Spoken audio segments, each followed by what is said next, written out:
Hey, greetings there, everybody. It's GleeCon back again with another episode of Warcraft. Um, on our last episode, we looked at. I can't remember. I think it was maybe an episode of Cycle of Hatred, a chapter in that where the orcs basically came to Theramore, the possessed orcs, and give him an ultimatum. On our Dungeons and Dragons exploration of World of Warcraft, we just finished the first chapter, all of Northern Kalimdor, and we're going to continue to look at Kalimdor with Central Kalimdor. I do think this book focuses mostly on that, and we will begin our exploration of Central Kalimdor with the Barrens. So stay a while and listen as we get into perhaps one of the most famous levels in all of World of Warcraft. As you can see in the bottom left, my camera is on the fritz. I should have a new one here by tomorrow. Just tracking that order. It's about as fast as I could get it without physically driving out into the real world and buying one. Who does that? But yeah, I should have one. So today should be the last day where we really putter around through this, or depending on timing, we'll have some tomorrow too. All right, so let's look at the Barrens. Its capital is Ratchet, sure, which is a massive city. They actually have Ratchet's population bigger than that of like Darnassus. It's mostly orc, closely followed by Tauren, and then Goblin, which is interesting. Oh, I see. This is the actual whole population of the Barrens. There we go. That makes sense. So the Barrens is a very big zone. So yes, Ratchet's population is still very large. It's more than half of the population of the Barrens. That's where that Goblin population comes from. And then a ton of Troll are here as well. Dwarf, Gnome, Night Elf, and Human are very small, which is why I think it's funny that Warcraft, all the lore we've read in between Warcraft 3 and Classic, emphasizes or makes it sound like there's this human presence here in Central Kalimdor. No. Other than the strong Night Elf presence, there's like no alliance on this continent. And the same can be said, I guess, on the Eastern Kingdoms. There's a heavy Forsaken element there, but really not a ton. Gazlo currently rules Ratchet. I don't know if that's where he stays. And then Thork defends the Crossroads, one of the main town of the Barrens, really the main horde town. Okay, so let's get into it. After my departure from Winterspring, I returned to Ashenvale and headed south to the Barrens. This scorched plain was once a forest before the Sundering, but that was so long ago even the ageless Night Elves barely remember. The climate here is warm now, reflecting the terrain and a dramatic change from Ashenvale in the north. Now the desolate area thrives as a center of trade. Crossroads serves as a hub for horde activities, and the goblin town of Ratchet is the single most successful port in all of Kalimdor. A massive trail known as the Gold Road runs north to south and crosses the Barrens, with several horde-controlled villages lying along the trail. For the Horde, this makes the area fairly secure. For Alliance members, it makes the Barrens even more dangerous. The Barrens is a coastal area, and two important forces control the harbors, the Goblins of Ratchet and the Blackwater Pirates. While the majority of the Barrens is controlled by the Horde or neutral groups such as the Goblins, two small Alliance outposts exist here as well. People and culture. The Barrens are massive. It took days for me to cover the whole thing, even riding a borrowed ram for most of the journey. I visited Baelmadon first, enjoying the chance to meet up with my kinfolk.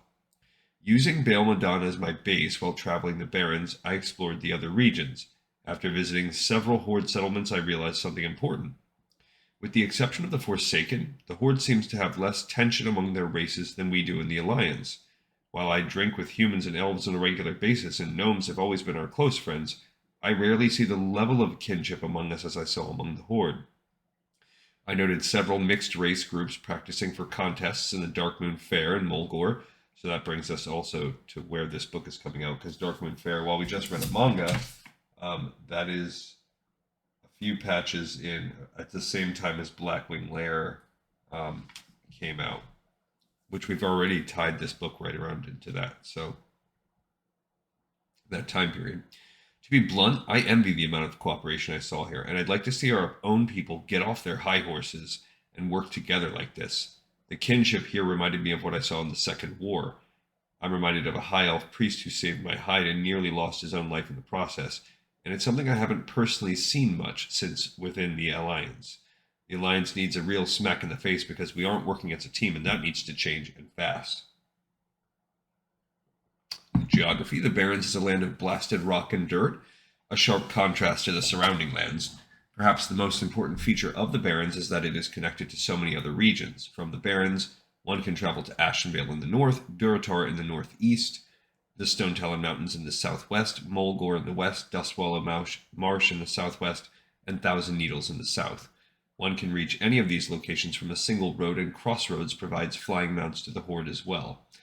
The central portion of the Barrens is almost all flatland, with a few trees and pools of carefully guarded water. The borders are marked with low mountain ranges that can be crossed with sufficient effort.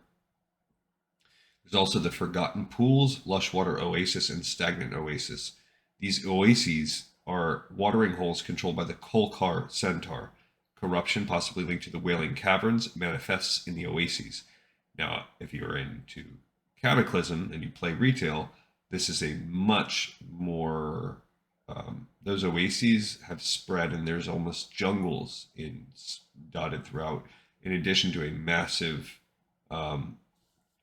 like rend in the earth, which I think separates it into northern and southern Barrens now.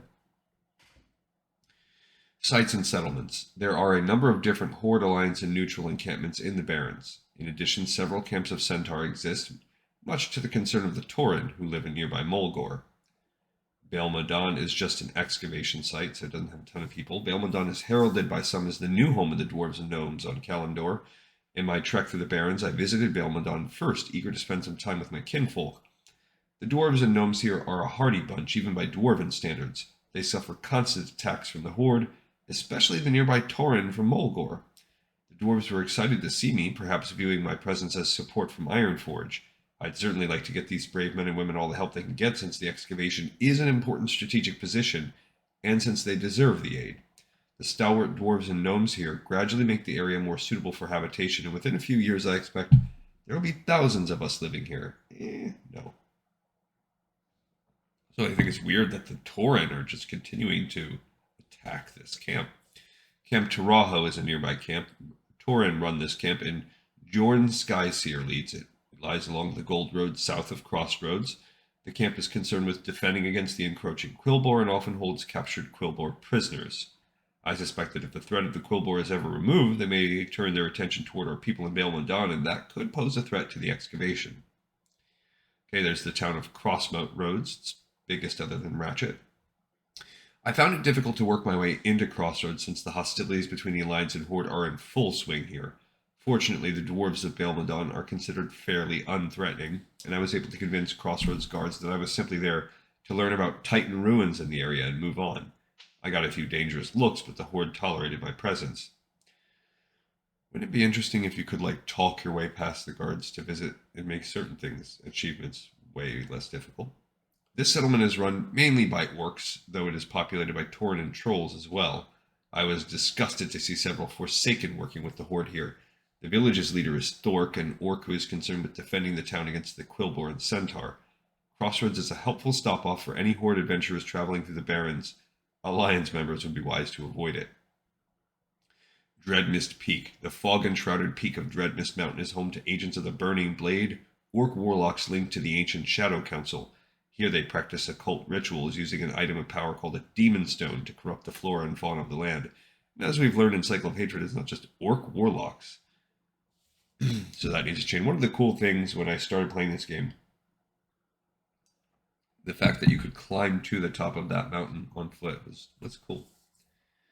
Dry Hills. This is a site in the northwest corner of the Barrens occupied by Harpies who are led by Serena Bloodfeather. The Harpies stage frequent attacks on caravans, even if you kill her 1,000 times. Field of Giants. It is rumored that a race of massive arachnids lives within the towering dirt columns that litter this site. Some see the presence of these Silithid as the first stages of an invasion, suggesting that the insects possess a degree of intelligence. When viewed from afar, the tall dirt towers resemble giants, providing the area with its name. Northwatch Hold. This is just a small fortress. I can't believe it's a small fortress of 150. That's it. Northwatch Hold is one of two alliance positions held in the Barrens.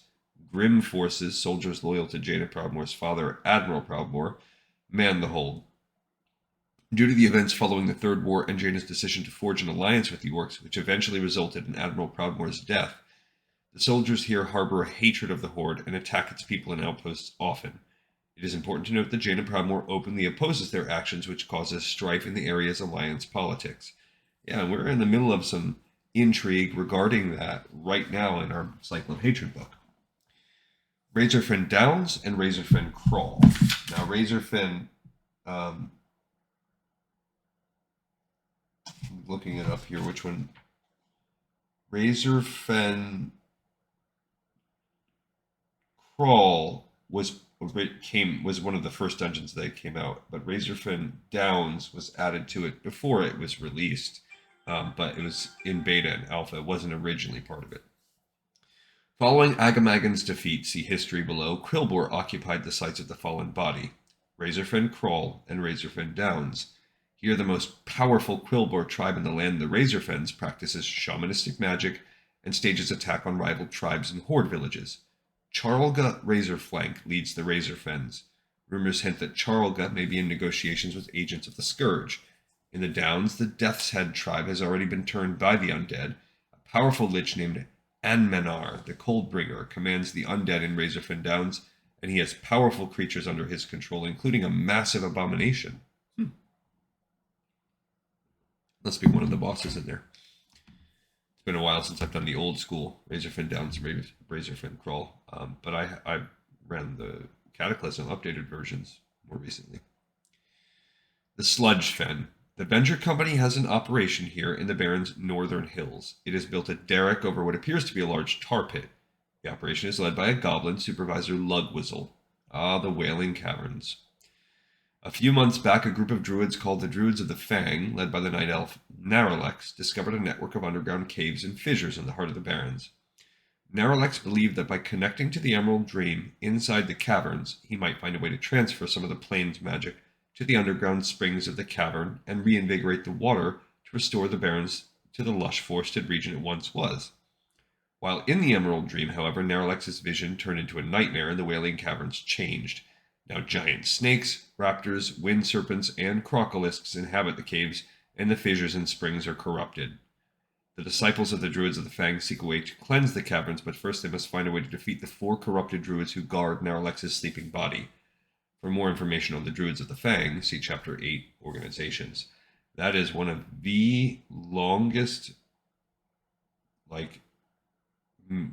just convoluted, single chunk dungeons that still exists.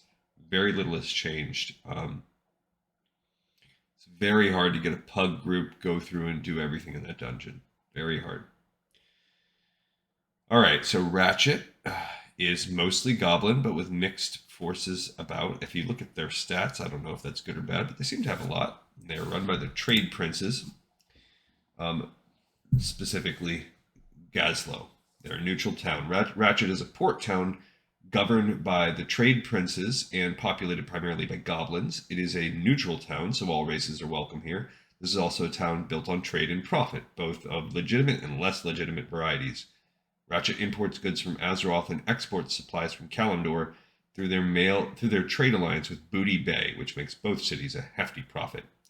For an adventurer looking to make money, Ratchet is ripe with opportunity. Gazlowe is the goblin in charge.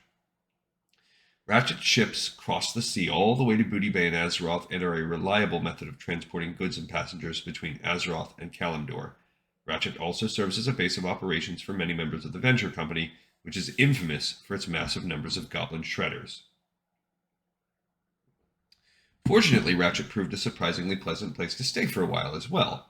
The goblins here accommodate creatures of every race, and I actually found myself quite comfortable during my stay. The prices are not as ridiculous as one might expect from goblins, but most products are expensive nonetheless. The advantage is that one can find damn near anything here. I even found a couple urns from a Titan ruin on sale and hastily purchased them. I had the goblins ship them to Ironforge. If The urns are there and intact when I return. The goblins will officially have me impressed.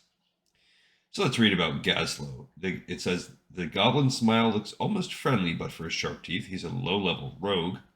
In his younger days, Gazlo was a thief like many goblins. Through adventuring, he gradually managed to make enough money to begin legitimate business and prove to excel at it.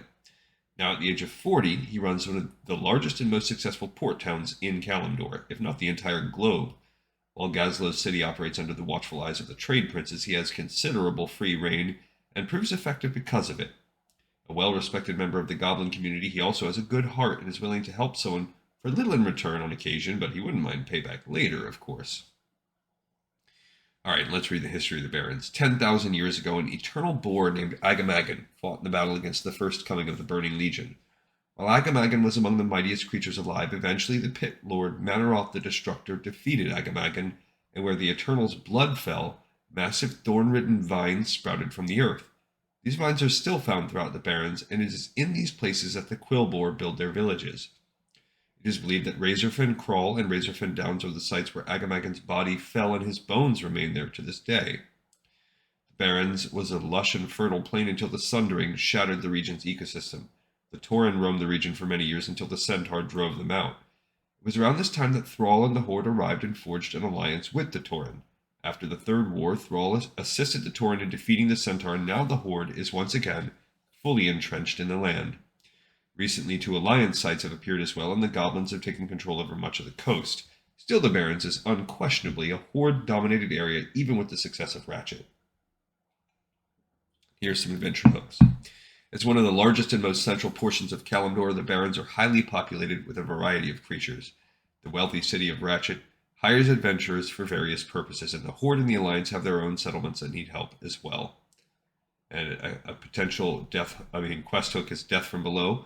Jordan Skyseeker has had a vision of an army of undead emerging from Razorfen Downs to slaughter the inhabitants of the Barrens, and he sends the PCs to investigate. So basically, some hooks to send you into Razorfen Downs, Razorfen Crawl. And more famous possibly than all of those things is the infamous Barrens chat. This is such a large zone full of questing opportunities for Alliance and mostly Horde. You could spend such a big chunk of your time there doing different things, and with a neutral bank and Ratchet and all of it being connected to the same chat channel, made for just a very quirky general chat that it doesn't exist in the same way anymore. It was kind of the way that trade is now, except trade is more obnoxious. Barron's chat was just more often than not fun. It was I have memories of participating in it, and oftentimes in chat I have a quirky sense of humor, and it was a place where that really was an opportunity for me to just throw caution to the wind and be a weirdo. All right, so we got this episode wrapped up. We're getting closer and closer, everyone. Thank you so much for listening to Lore of Warcraft, because this one is in the pipe 5x5. And without you, it wouldn't be possible. Thanks.